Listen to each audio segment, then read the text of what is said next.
Right, so the SNP have stated that they are going to bring a new ceasefire vote to the Commons, and considering where things are now compared to the last ceasefire vote they brought last November, the vast majority of the Gazan population pretty much huddled up in Rafah, cornered and with nowhere left to go, it is more critical than ever that Western leaders wake up to the consequences of this.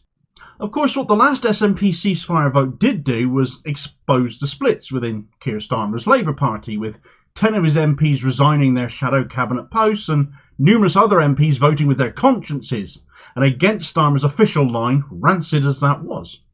You would imagine, therefore, that news of another vote coming up would make Labour think twice about abstaining again then.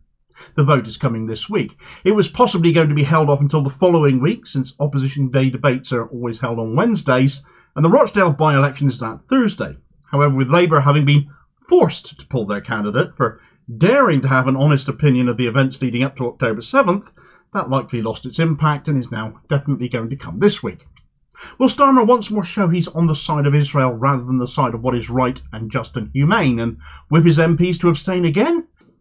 Well, despite the spin of the mainstream media this morning, David Lammy might have given the game away, that abstaining is exactly where Labour are going to go again. Right, so this week we're going to see another Opposition Day debate and vote on a ceasefire in Gaza, brought once more by the SNP. Functionally, they're the actual opposition in Parliament these days, since Labour might as well be sharing the Tory government benches for all the difference they make under the leadership of the MP for Zionism, Keir Starmer.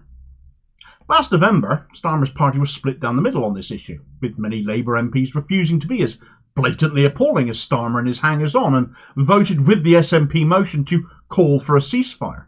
It was never going to pass. The Tories were always going to vote against it, and Starmer, already with a reputation for having an arse full of splinters for all his sitting on the fence, ordered the rest of his MPs to do likewise. Many didn't, including 10 then shadow cabinet ministers who quit their roles to vote with the SNP. Now, there are many and varied reasons for this in some of those cases. For some on the left, the SCG MPs, this was a matter of principle and standing up for what is right. For others, for example, like Jess Phillips, it was about the fact they have very large Muslim voter demographics in their constituencies and were terrified of losing their seats over this. And you can't have a shadow cabinet role, after all, if you aren't in Parliament. And hoping Starmer might put you at some point in the future into the Lords to get around that, well, that isn't a guarantee. Now, all of that hasn't changed. The MPs still have their Muslim constituents, but what has changed on that front is that those constituents are becoming more vocal, more active, and they're swinging behind their own candidates if needs be, and the Muslim vote movement that has sprung up to mount independent challenges or support pro-ceasefire, pro-Palestine, pro-Muslim interests, they're floating around at the back of these MPs' minds. For other Labour MPs, though, the situation hasn't changed from how they voted before. If anything, the situation is now dramatically worse, with Gazans literally starving to death, aid being blocked from getting through, and the majority of the population huddled up on the Egyptian border with Gaza, with nowhere else to go anymore as the Israeli army closes in on them. I cannot envisage those MPs who voted for a ceasefire last time to have changed their minds in light of any of this. If anything, more MPs might now join them if Starmer is determined to abstain again. I cannot under any circumstances see that brill-creamed Burke, the political equivalent of a week full of Monday mornings, deviating in any way from his unequivocal support for the Zionist regime of Israel, his obeisance to it. It is absolute. But that's not to say the mainstream media are not spinning like mad this morning to try and imply that Starmer might be considering it. The BBC on their website have highlighted a David Lammy interview this morning headlined with "Labour considers backing SNP ceasefire motion." And this solely comes to rest on the fact that Lammy said we will consider the motion on its merits when we see it. Here's the thing though, we already know what the merits of this motion will be because it's already come out. It will call for a ceasefire. Supporting it will show intent, show the public how our politicians feel about the situation in Gaza. Supporting it won't actually bring about a ceasefire. That would obviously take international consensus. It would take Genocide Joe pulling his head out of his backside. But it will show shifting political direction. If Labour voted with the SNP, they would show they back a ceasefire. They back holding Israel to the findings of the ICJ provisional orders, which functionally can only be carried out with a ceasefire.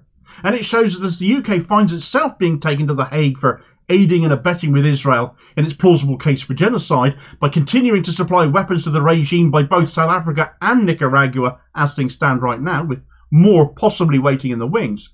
It is especially important to note, actually, that the ICJ court case that South Africa brought against Israel hadn't yet happened, let alone been ruled on by the ICJ at the time of the last ceasefire vote.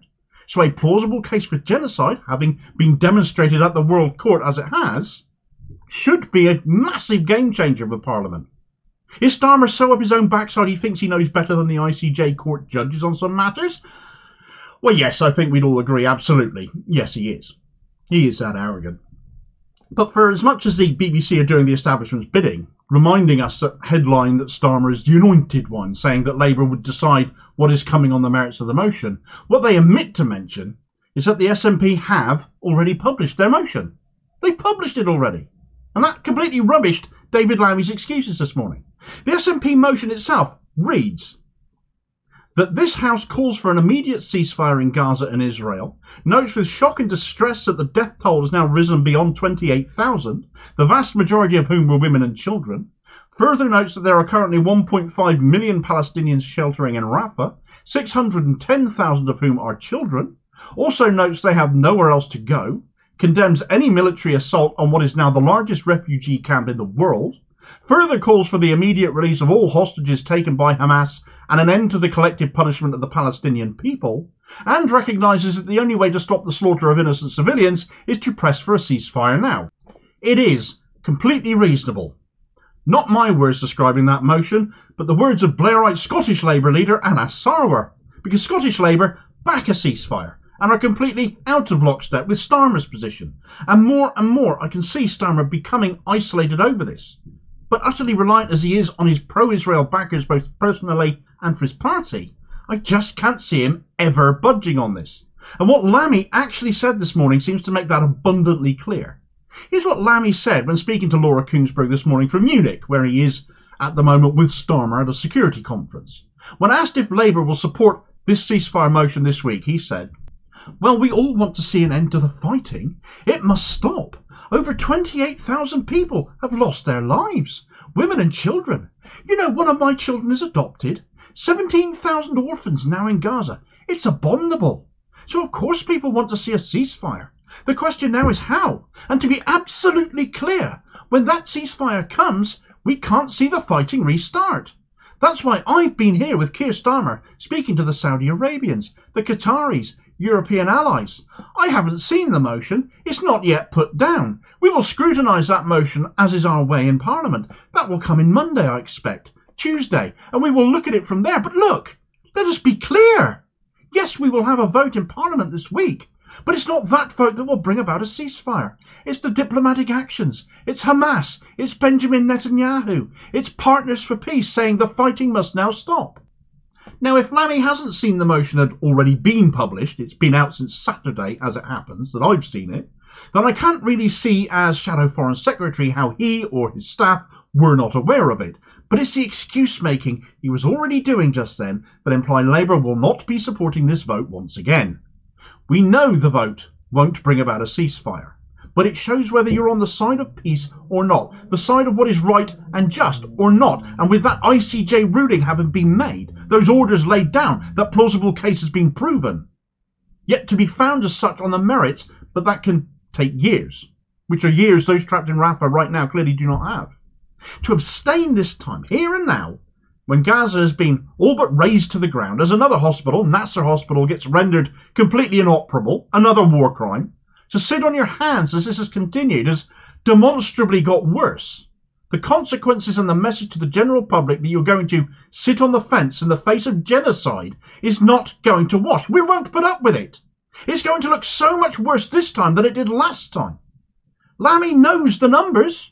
28,000 people dead, 17,000 orphans. Shoehorn in that you adopted a child, why don't you? Don't weaponise that poor kid.